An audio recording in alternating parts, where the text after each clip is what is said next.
biológico. Gilmar, sendo primogênito de 6 irmãos, vieram de uma família simples e humilde do interior do estado de Minas Gerais. Gilmar é natural de Minas Gerais e Gilberto de Brasília, Distrito Federal. Entre os 7 e 8 anos de idade, junto com a família, vieram para o estado de Rondônia através da mãe.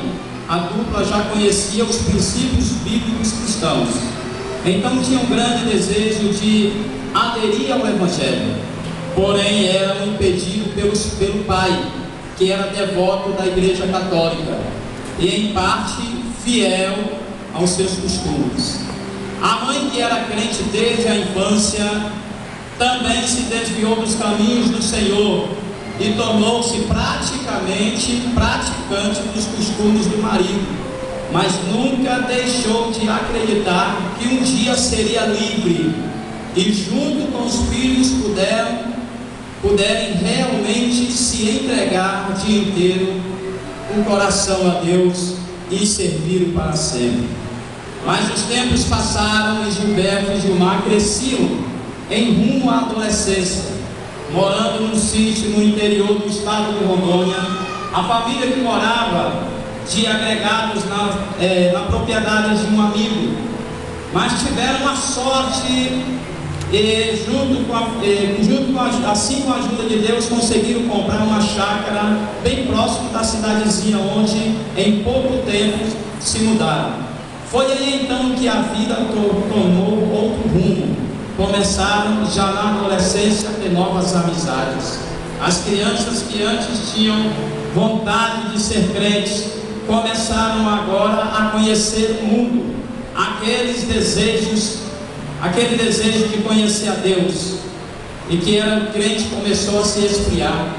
E como todo adolescente cheio de curiosidades, cada vez mais se aprofundavam nos deleites do mundo. Finalmente desistiram de vez da ideia de um dia serem crentes. Mas como nosso Deus tinha uma grande obra a realizar nessa família, começou a requerer de sua mãe, se cumprindo o provérbio: se não vem por amor e pela dor. Então o Senhor permitiu uma terrível enfermidade, a ponto de ser desenganada pela medicina. Deus, usando vasos, revelou que era um requerimento para que essa voltasse aos braços do Pai. Foi levado então ao conhecimento do Pai, mas como era incrédulo e devoto da Igreja Católica, ele não acreditou que aquela enfermidade era algo de Deus, mas cada dia ficava pior. E vendo então que não sobreviveria sua esposa, pois depois de muito implorar, ele resolveu aceitar que ela aceitasse a Jesus, mas com uma observação: somente ela e não os filhos.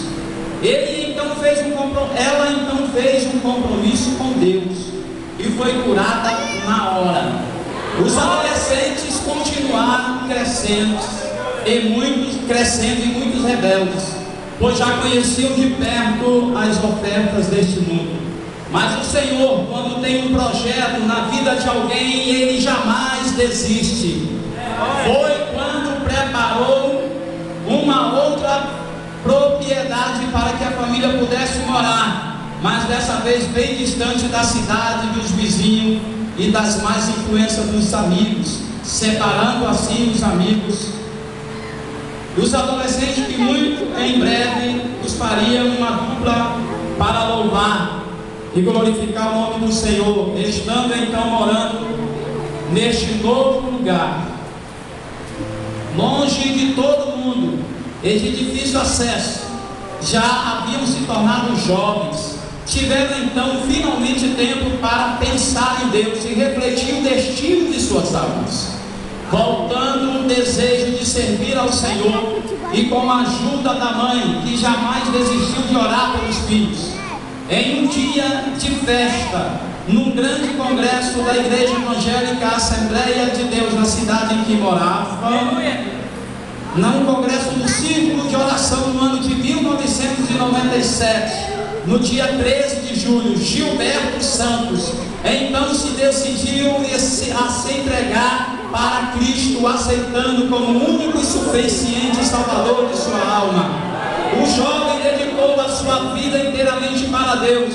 Já aos 18 anos de idade, ardia no coração um forte desejo de louvor, e assim, recém-convertido, comprou o violão. Ele lutava incessantemente para aprender a tocar, para poder usar o instrumento na igreja. Enquanto isso, pouco tempo depois, Gilmar também se decide a